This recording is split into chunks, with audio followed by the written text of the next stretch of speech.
Bienvenue, on se retrouve sur le Global Cities Maker, le rendez-vous de ceux qui construisent la métropole, les métropoles à travers le monde. Alors les enjeux des métropoles, on les connaît. Croissance démographique, transition énergétique, transition digitale, beaucoup de questions se posent pour créer un meilleur avenir. Et parmi les questions, c'est comment on peut assurer encore mieux les déplacements des populations. Eh bien, le sujet est très très important en région Île-de-France, où se construit l'un des plus grands réseaux de transport à travers le monde. C'est le Grand Paris Express, un super métro automatique. Les travaux ont d'ores et déjà commencé. On va en parler avec Thierry Dallard. Bonjour. Bonjour. Vous êtes on va dire le grand Manitou de ce grand projet, puisque c'est vous qui avez la charge en tant que président du directoire de la Société du Grand Paris. C'est un grand projet, on n'imagine pas toujours, mais 68 gares à construire dans les prochaines décennies. C'est 200 km de voies ferrées. Ça va changer complètement le paysage, l'interconnexion entre les différents lieux d'habitation, d'attractivité économique de cette région. Oui, ça va effectivement bouleverser notre façon de vivre le territoire grand parisien. Ce qu'on appelle aujourd'hui la banlieue ne sera finalement plus qu'un territoire métropolitain parmi d'autres, comme des arrondissements supplémentaires. Ça va changer la vie de plein d'étudiants, de plein de familles pour aller travailler, pour aller se former. Et c'est effectivement l'un des grands enjeux que nous avons à réussir et à matérialiser dans les 12 ans qui viennent. Alors ce qui est intéressant, là on regarde une petite vidéo en même temps qu'on découvre Thierry Dallard, et cette vidéo elle nous montre la construction du métro et puis ensuite celle demain du Grand Paris. On se rend compte de quoi? On se rend compte en fait que le réseau de transport finalement il tisse une ville, il réunit des quartiers entre eux et il aide à créer en fait un grand projet de société, un grand projet de population. À travers le Grand Paris dont on parle depuis des années, à travers ce super métro automatique, on va créer le Grand Paris des êtres humains, des grands Parisiens. C'est exactement ça. Le métro, on peut le concevoir comme une colonne vertébrale finalement, autour duquel un certain nombre de mutations urbaines vont se réaliser. Alors sa grande originalité par rapport à la fois au métro du XXe siècle ou au RER, c'est que il n'a pas qu'une fonction de transport, il a une fonction aussi d'accompagnement et d'aide à la mutation de certaines friches industrielles, à la densification d'autres quartiers. Bref, au développement d'un territoire que l'on évalue quand on regarde les 68 gares à l'équivalent à peu près de une fois et demie Paris intramuros. Donc on voit l'importance de ce projet en profondeur. Voilà, parce que ce qu'il faut préciser quand on parle des 68 gares, c'est qu'il va y avoir des gestes architecturaux.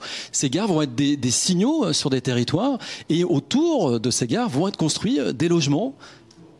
Alors c'est ça, d'ailleurs le terme de gare marque la différence d'approche de ce projet avec le métro finalement du XXe siècle. Et ses stations. Le métro et ses stations s'inscrivaient dans un paysage urbain bien consolidé. Je ne reviens pas sur toutes les histoires qui ont marqué l'architecture parisienne, mais à la fin du XIXe siècle, le baron Haussmann avait fortement mis sa patte à ce paysage-là, à ce paysage urbain. Et donc les stations s'intégraient le plus discrètement possible avec une vocation finalement d'aider les Parisiens à se déplacer.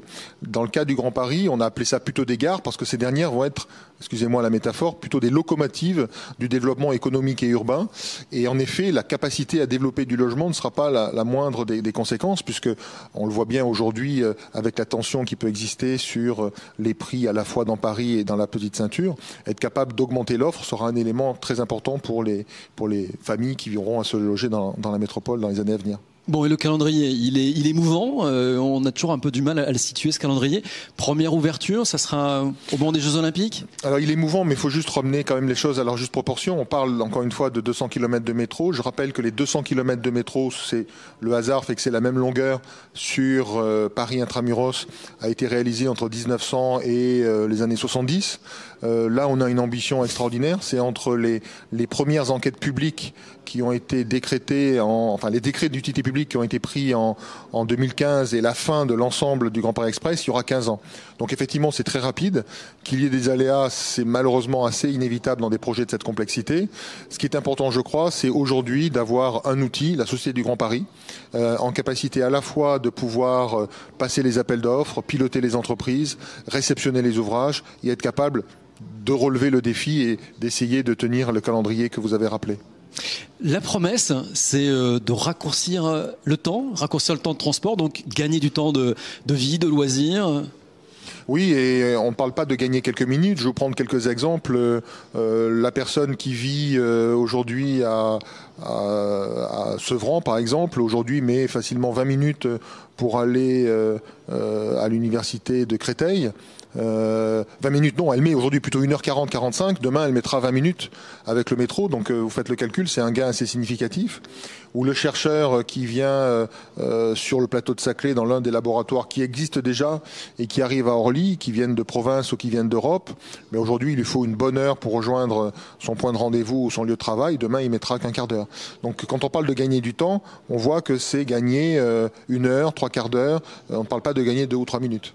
Merci Thierry Dallard. Je rappelle que vous êtes le président du directeur de la Société du Grand Paris qui construit donc ce super métro automatique dont on aura l'occasion bien sûr de parler encore sur le Grand Paris comme on le fait déjà puisqu'on s'est déjà rendu à plusieurs reprises sur les chantiers. C'est parti. On se retrouve nous très vite avec un nouvel invité pour parler de ces métropoles qui se construisent et notamment celle du Grand Paris. À très vite.